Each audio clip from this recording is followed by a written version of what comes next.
Hello, my name is Stefanie Powers. Like millions of Americans, I too am looking after an elderly parent.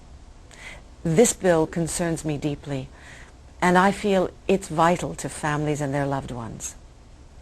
It's called the Next of Kin bill, and it's the result of one family's tragic experience. Elaine Sullivan was an active 71-year-old living alone in Chicago when she accidentally fell and wound up in the hospital. Her closest relatives, her daughter and granddaughter, Janet and Laura Greenwald, live in California. 6 days passed. Elaine Sullivan slipped into a critical condition, and neither her daughter or her granddaughter were contacted. Despite the fact that Janet Greenwald's name was clearly printed on her mother's chart, the hospital made no attempt to call her.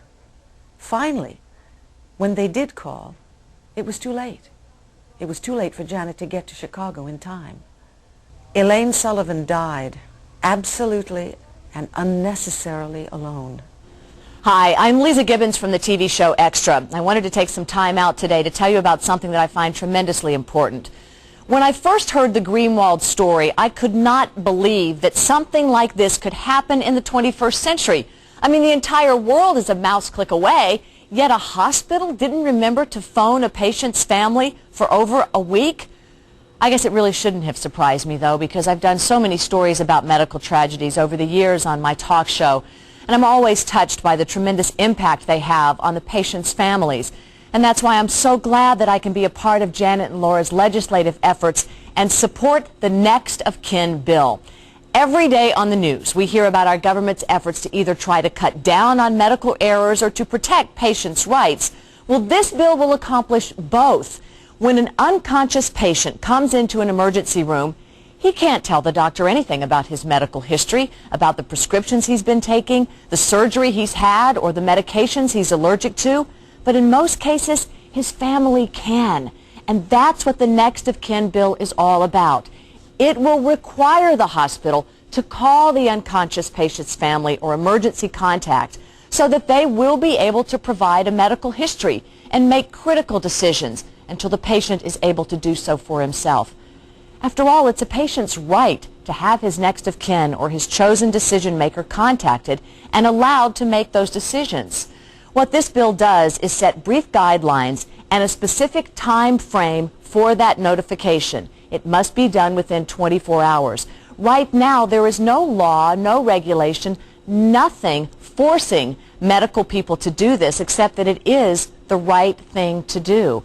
And as somebody's mother, as somebody's daughter, as somebody's wife, it scares me and it would break my heart to think that someone I love could be alone, could be unconscious, incapacitated, could be sick or dying without me knowing about it, without me being there, and without me being on site to fight every way that I could for that loved one's rights. Janet and Laura, I'm so proud of you. I'm so excited about the possibilities for this Next of Kin bill, and I encourage all of you to do what you can to make it a reality. Hi, I'm Josh Taylor from Days of Our Lives. You know, several years ago I met Jan and Laura Greenwald when we worked on the Hogan family together. Jan came and asked me to autograph a picture for her mother. And it seems a little strange now that I look back that now I'm talking to you about a bill that has resulted from circumstances of her death.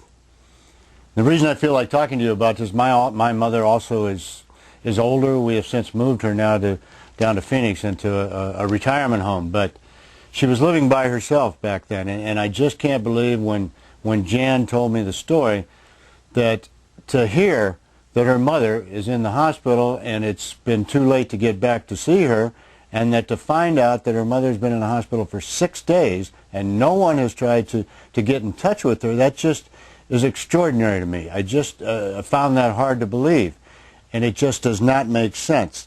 So I am asking you to please pay attention to this bill. It simply is good for hospitals. It's good for doctors, too.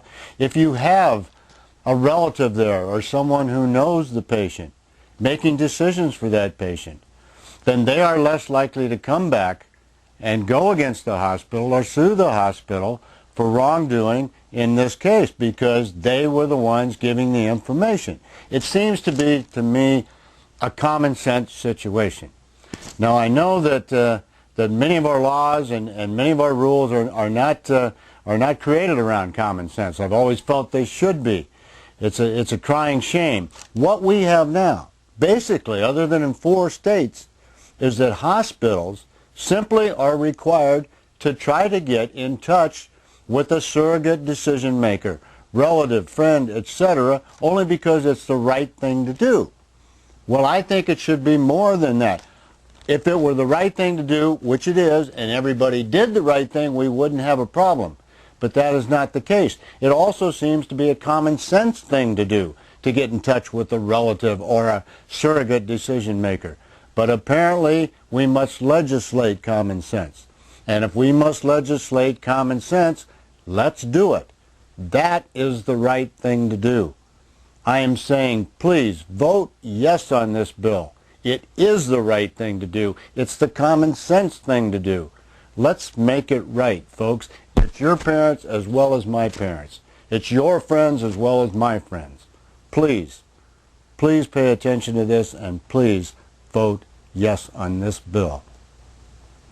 My name is Shea Farrell. I'm the creative manager at David E. Kelly Productions in Manhattan Beach, California.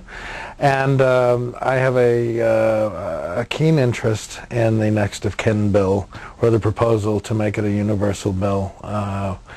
In addition to knowing the Greenwald family, I am certainly behind the need to reevaluate our present situation of information that is divulged when one of our loved ones, family or otherwise, are admitted to a hospital and are unable to communicate their wishes. Now, I say this somewhat from a personal standpoint, a legal one, and then a professional one. Two of our shows that we produce on air, The Practice and Ally McBeal, deal with issues that are not uncommon to the nature of the next of kin bill. It's incredible fodder for our viewers. I have 2 daughters who live in Chicago with their mother. I can't imagine. There are situations when I call back on my certain days of calling, and if I can't get through for whatever reason, my mind goes to panic. And eventually, thank God, knock on wood, it's been for naught. But I would hate to think that in any situation, obviously their mother is the primary caregiver, is there, but in her absence, what would happen if she too were injured? If I didn't know, if I didn't find out about this in a reasonable amount of time, and I say reasonable, and that's to be short-ended on that, I can't be. I have no idea. I stand behind the Greenwalds 100%. Love you guys, and I hope this sees its way through to both the state and the federal legislature. And thank you. We are part of the largest aging population in the history of man. It is essential to all of us that we begin to implement the kind of legislation that integrates families with health care and maintenance. Thank you for listening.